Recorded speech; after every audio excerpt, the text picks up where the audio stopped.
Écoutez, on va faire Mercedes, Red Bull, Ferrari et McLaren parce que c'est le top 4. Je pense qu'on va en parler d'une seule traite plutôt que écurie par écurie parce que déjà le temps va nous manquer et que deuxièmement, c'est le groupe de 4 où on sait que c'est serré. Pour vous la faire très courte, devant, on a un ordre. Enfin, on a un début d'ordre sur la photo de Bahreïn. On a McLaren qui est devant, vraiment de pas beaucoup, je pense. Dépendamment des circuits, ce sera plus ou moins, hein, mais c'est devant, de pas beaucoup. Je pense qu'en deuxième, c'est difficile à définir. J'aurais mis à la sortie des essais hivernaux, j'aurais mis Mercedes. Mais il semblerait que c'est peut-être plutôt Ferrari. Et ça va peut-être rassurer les tifos aussi. J'ai peur pour les tifosi de vous donner de l'espoir, malheureusement. L'espoir, c'est à peu près ce qui vous fait vivre et ce qui vous maintient en vie. Et qui à la fois aussi vous remet au fond du lit et qui vous remet en dépression. Mais a priori, ça mettrait McLaren, Ferrari, Mercedes juste à côté. Et un Red Bull peut-être un poil derrière. Maintenant, alors, c'est ce qui est ressorti après des analyses. Le problème de tout ça, c'est que en fait, Ferrari, on a encore des incertitudes sur le réel rythme des voitures, que ce soit en long relais, notamment pour Lewis Hamilton. On a vu aussi des Ferrari où on cherchait encore à mettre le doigt sur le bon réglage. Mais en fait, c'était quand même déjà vite. Et il y a quelque chose, logiquement, c'est que si on arrive à mettre le doigt sur le bon réglage chez Ferrari, eh ben, il y a moyen de gagner tout de suite, d'extraire pas mal de performances a priori. En fait, c'est là-dessus que je me dis Ferrari est peut-être P2. Parce que en l'état, à la sortie des essais hivernaux, effectivement, je suis d'accord, je les mettrais plutôt 3-4, tu vois. Plutôt à la bataille avec Red Bull. Et je mettais Mercedes à la bataille un peu plus avec McLaren. C'était un peu l'ordre que je m'étais établi en tête en me disant, bon, ça ressemble à ça. Entre les perfs, entre les longs relais, les datas qu'on pouvait avoir à gauche et à droite, les petites analyses qu'on a pu faire pendant les essais hivernaux, voilà à quoi je m'attendais. Maintenant, quand on regarde un petit peu plus en détail, une fois que les essais hivernaux se sont terminés. Comme je vous le dis, Ferrari, il y a de la perfo à aller débloquer et c'était déjà pas mal. Donc, peut y avoir un truc. Red Bull, c'est la plus grosse interrogation que j'ai pour le moment. Et Mercedes me paraît quand même plutôt à l'aise. Maintenant, Red Bull, la plus grosse interrogation. Mercedes, ça va dépendre aussi des conditions. Et on verra quoi. Mais tu vois, là, quoi qu'il arrive dans ce top 4, c'est quand même très serré. Et la seule chose où on est à peu près sûr, c'est que McLaren reste devant pour le moment. Le reste, ça va jouer selon les circonstances. Donc, conditions de piste qui vont favoriser une écurie plus que l'autre. Une typologie de piste qui, pareil, va avantager une voiture plus que l'autre. Et réglage. Si on arrive à mettre le doigt sur le bon réglage pour extraire la performance de la voiture. Alors, les pilotes auront aussi un rôle à jouer. Bien évidemment. Je parle juste là en termes de perfo. On se base plutôt sur les bagnoles que sur les pilotes. Je doute pas qu'à un moment donné, clutch, sur une grosse qualif où tu as besoin de sortir 4 dixièmes de nulle part, Charles Leclerc va être capable d'aller chercher ça. Ou alors il la foutra dans le mur. Comme dirait Flavien, qui était mon mécano au premier GP Explorer, c'est la pole ou la coque. Soit tu vas me chercher la pole, sinon je veux récupérer la voiture en 15 000 morceaux parce que t'as voulu aller trop vite. Voilà. Donc bon, si on arrive à mettre le réglage, le doigt sur le réglage, ça va concerner plutôt Ferrari. Ça peut aller chercher de la perf. Sur les conditions de piste, fraîche, pas fraîche, etc. c'est plutôt Mercedes parce que c'était leur gros problème l'année dernière. Red Bull, je sais pas où est-ce qu'ils peuvent bosser. C'était plutôt sur la sensibilité de la voiture et la fenêtre d'exploitation. Donc, à voir s'ils ont fait un progrès là-dessus. On va rester sur les Day 3 qui est quand même le plus représentatif, entre guillemets, de ce qui est réellement Bahreïn d'un point de vue essai, etc. Comme vous le voyez, on en a parlé vite fait en début de live, la constance du relais de George Russell que vous avez donc en vert clair, là, en vert Petronas, moi je la trouve particulièrement forte. Il y a un peu de deg sur un milieu de relais. Il a commencé doux sur la mise en route des pneus. Donc, il y a les mollos. Puis, on a fait baisser les temps autour au fur et à mesure pour essayer de stabiliser un petit peu tout ça. Puis, il s'est rechopé de la dégradation. Il s'est chopé un petit coup de dégradation. Peut-être sur une petite erreur ou sur une voiture à dépasser ou ce genre de choses. À partir du 10e tour, ça a duré 2-3 tours, le temps de faire redescendre un peu les gommes entempées, de stabiliser entre guillemets la dégradation. Et boum, il est retombé sur un métronome, sur des temps quasiment similaires sur les 1.35. Pour rechoper un petit coup de deg, peut-être un petit coup de surchauffe qui a commencé un petit peu durer. Et là, c'est de savoir, est-ce qu'on arrête? Est-ce que ça veut dire que là, c'est le fameux drop, comme on dit, la chute de performance du pneumatique où on arrive en fin de vie et hop, c'est le moment où il faut faire l'arrêt au stand, tu vois. Ça, c'est quelque chose de possible. J'ai trouvé, en tout cas, chez McLaren que c'était un petit peu plus en dents de scie. Mais en tout cas, ça peut aller chercher pareil. C'est la mise en route. Ça va chercher du temps autour, mais ça a l'air de dégrader un peu plus fort, j'ai l'impression, chez McLaren. Peut-être qu'ils ont un problème de dégradation. À voir, encore une fois. Là, tu vois, il s'est pris un pic de temps autour, donc soit une erreur, une surchauffe ou quelque chose comme ça. Sur le tour, c'est quoi, ce 8. Il a réussi à refaire descendre les temps autour et se rechoper peut-être une petite erreur et revenir et reprendre encore une fois un coup de dégradation pour Piastri. Donc il y a peut-être encore des réglages à faire et ça c'était sur le jour numéro 3. Donc voilà, il y a peut-être des choses qui étaient en train d'être testées, etc. Donc c'est assez intéressant. Leclerc, le relais a pas duré suffisamment longtemps pour se faire une idée, et en fait que ce soit Leclerc ou Lewis Hamilton, il y avait encore des problèmes de setup qui les ont empêchés notamment de pouvoir faire correctement certains longs relais. Et d'ailleurs Hamilton a perdu du temps, c'était quoi, c'était le 2e ou 3e jour, je sais plus, à la fois parce qu'il avait plus le matin et donc du coup il y avait une partie du programme qui avait été un peu amputée, et donc il y avait certaines choses qu'il n'a pas pu tester, notamment sur le setup de la voiture. Il a fait quand même du long relais, mais le setup de la voiture c'est pas encore ça, donc c'est le 3e jour. En plus de ça, il a dû écourter la séance parce que problème technique ou petite alerte chez Ferrari. Et puis vous voyez, bon là c'est complètement la courbe veut pas dire grand chose non plus chez Max Verstappen, même si ça roule fort. J'aurais bien aimé avoir plus de tours, donc on va aller voir si j'ai ça. Sachant que je précise, mais sur le graphique que tu montrais, seul Russell était en C1 ou C2, tout le reste c'était C3, C4 minimum, donc c'est le soft de Bahreïn, C3 je parle. Et Russell il était en C1, C2 il est en gomme blanche, donc c'est en soit C1 soit C2, mais il était soit en hard soit en medium, là où tous les autres étaient minimum en gomme tendre ou super pour Bahreïn. soft. Ouais, c'est ça. Ok, intéressant. Et pour les soucis de fiabilité, c'était Hamilton l'après-midi. Oui, c'est ça, 3e jour.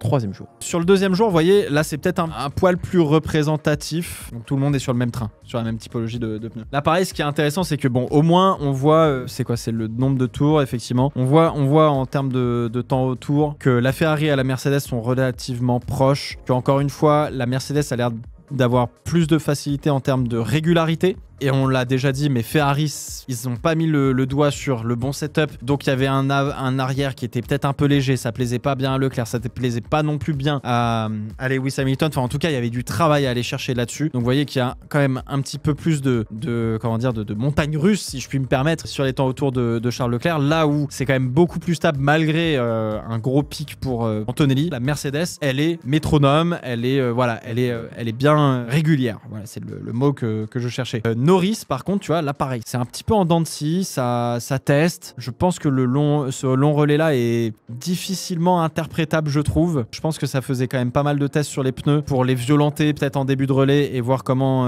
la gomme se comportait. Ça a pris quand même des targets de temps autour très basses, puis ça a pris des targets un peu plus hautes avant de commencer à complètement lâcher l'affaire. Donc je pense que là, ce long relais-là de Lando Norris est difficilement interprétable et je suis pas sûr qu'il soit très intéressant à comprendre. Enfin, en tout cas, je suis pas certain qu'il apporte quand même beaucoup de choses d'un point de vue analyse pour le coup. Vous voyez, alors le day one sur le premier jour, vous voyez que voilà, Charles Leclerc, même si on était sur du médium, on était sur des temps autour beaucoup plus lents pour chercher de la data. Là où effectivement pour Russell, Norris et Verstappen, on était sur des temps autour un peu plus rapides, sachant que Norris était sur les hards. Vous voyez, là déjà, on voit des comportements un peu plus intéressants. Probablement que Russell, enfin en tout cas, on a l'air de voir qu'il y a une plus forte dégradation sur les médiums pour George Russell, là où par exemple pour Max Verstappen la dégradation sur les médiums est un peu moindre. Alors il y a, je trouve, pas assez de tours pour qu'on puisse en tirer de bonnes conclusions et affirmer ça, mais effectivement quand tu regardes les temps autour de Russell et les temps autour de Max Verstappen, déjà il y a de la régularité chez Verstappen et on n'était que le premier jour, et il y a effectivement une dégradation qui a l'air d'être un peu plus accentuée chez Russell, là où c'est un peu moins le cas chez Verstappen. Donc à voir, vous voyez, si en fonction des voitures et en fonction des typologies de circuit, des conditions, etc., qui a de la perfo, qui dégrade plus les pneus que les autres, dans quelles circonstances on dégrade plus les pneus, et est-ce qu'on arrive à être régulier, ou est-ce qu'on se prend des coups de surchauffe sur le pneu, sur une erreur, sur ceci, sur cela.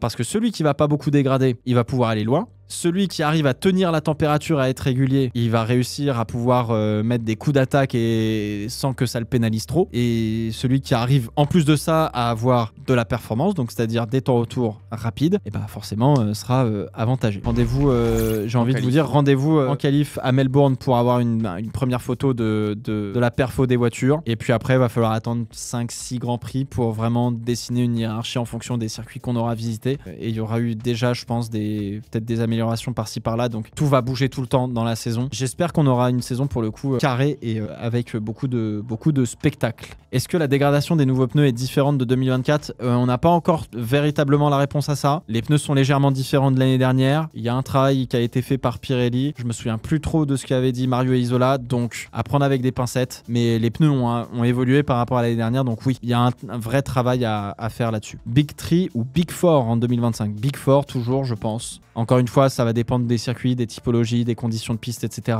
Va y avoir dans ce top 4, va y avoir parfois il y aura peut-être une écurie qui sera complètement au chou. Parfois les 4 seront à donf et seront complètement dans un spectacle de fou furieux. Et parfois il y en aura une qui va peut-être se détacher plus que les autres en tête, tu vois. C'est possible. Après, je pense que le Big 4 sera moins important que l'année dernière, sachant que là cette année. C'est-à-dire moins important. Bah dans le Big 4, là il y a quand même 2 rookies, je fais des guillemets, parce qu'il y a Antonelli et Lawson, donc il y aura. Bah après il y avait Perez dans ce sens. Ah, c'est vrai qu'on n'a pas parlé de ça, d'Antonelli et de Lawson. Tu veux qu'on en parle après ?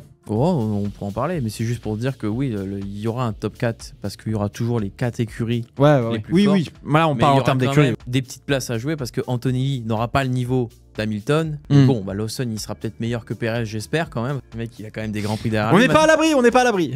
Mais voilà.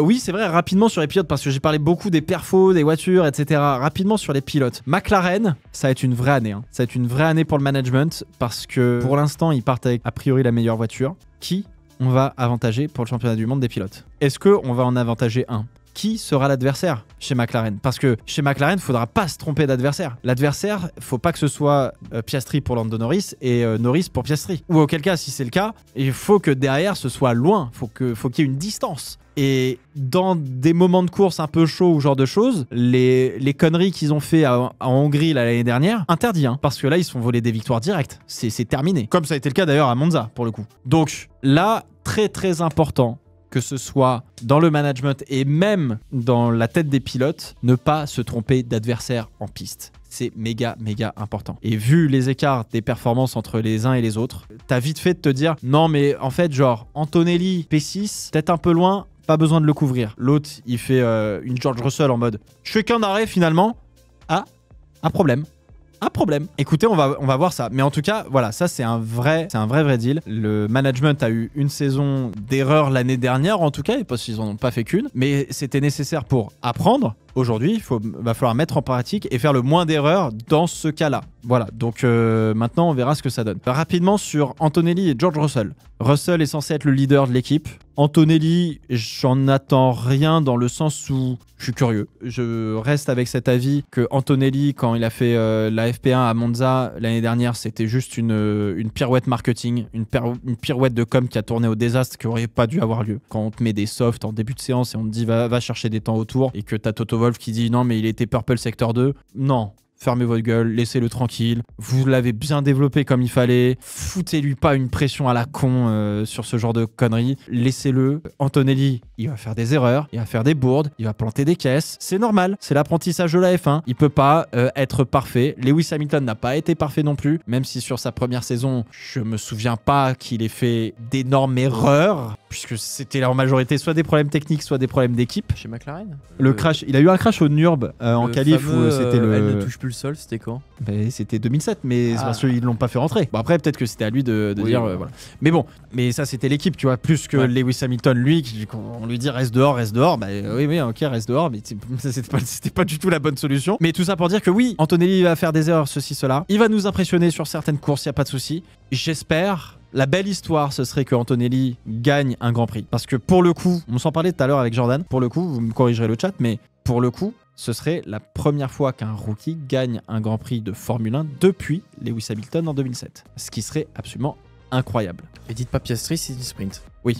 Alors là-dedans, on prend pas en compte les sprints. Parce que les sprints, c'est pas des victoires de Grand Prix et les sprints ne comptent pas comme des victoires en Grand Prix. Logiquement. Donc, une vraie victoire en Grand Prix. Franchement, ce serait la belle histoire, hein, qu'on soit bien d'accord. Je pense que c'est une case à cocher pour le coup. Il y a Yami qui le souligne. C'est aussi le premier rookie depuis Hamilton à arriver dans un top team directement, qui a le matériel pour aller chercher une victoire. Et c'est tout à fait vrai là-dessus aussi. À voir comment George Russell va se débrouiller sans Lewis Hamilton, avec le poids de l'équipe sur les épaules, etc. Et effectivement, on verra ce que ça donne. Ferrari avec Leclerc et Hamilton. Bon, bah là, ça va être un combat de titans. Lequel des deux aura le plus de couilles? On peut résumer ça comme ça. Je vous en parlais dans la vidéo de Lewis Hamilton. Il y a tellement de questions sur Ferrari et ce duo chez Ferrari que je vais pas toutes vous les énumérer, mais qui va réussir à raccrocher les tifosi de son côté, qui va récupérer le lead naturel de l'équipe. Est-ce qu'on aura un leader que l'on va justement nommer? Comment va gérer Fred Vasseur toute cette dynamique-là? Comment tu construis un projet? Est-ce que c'est le projet Hamilton? Est-ce que c'est le projet Leclerc? Est-ce que le projet Leclerc, on l'a mis en stand-by en attendant d'avoir Hamilton parce que Leclerc est peut-être pas encore prêt? Leclerc a pas réussi à prendre le lead naturel depuis qu'il est arrivé chez Ferrari. Il y a trop de questions. On va avoir des débuts de réponses sur cette saison 2025 pour Ferrari, mais on n'aura pas toutes les réponses, je pense, sauf catastrophe, cataclysme entre guillemets. Qui on va avantager? Est-ce que là aussi on va pas se prendre les pieds dans le tapis, de pas se tromper d'adversaire comme c'est possible chez McLaren? Mais voilà. Red Bull, à quel niveau sera Liam Lawson de Max Verstappen et à quel point la voiture sera difficile ou non à piloter? À quel point Max Verstappen compensera les défauts de cette voiture comme il l'a fait l'année dernière? Parce que c'est ça qui a emmené le développement de la voiture dans une trajectoire qui allait plutôt dans le mur, entre guillemets, dans une impasse en tout cas, et qui fait que Max Verstappen arrivait à cacher ces défauts-là par son pilotage et sa sensibilité, ce que n'arrivait plus à faire Perez depuis longtemps. Là, on a un pilote, a priori Liam Lawson, qui a une bonne sensibilité, supérieure a priori à celle de Perez, d'après ce qu'on voit, à l'aise avec la voiture, et une voiture qui a l'air d'avoir une fenêtre d'exploitation un peu plus large que l'année dernière, ce qui fait qu'elle devrait être un peu plus facile à piloter. Est-ce que c'est vraiment le cas? Oui, non, ça, on aura des réponses au fur et à mesure des Grands Prix. Et à quel point Verstappen va avoir la voiture qu'il souhaite pour pouvoir aller se battre vraiment devant, et à quel point Lawson va réussir à aller chercher du 10e face à Max Verstappen. Je sais pas à quoi m'attendre, j'ai hâte de voir. J'espère que Liam Lawson se fera pas maltraiter comme...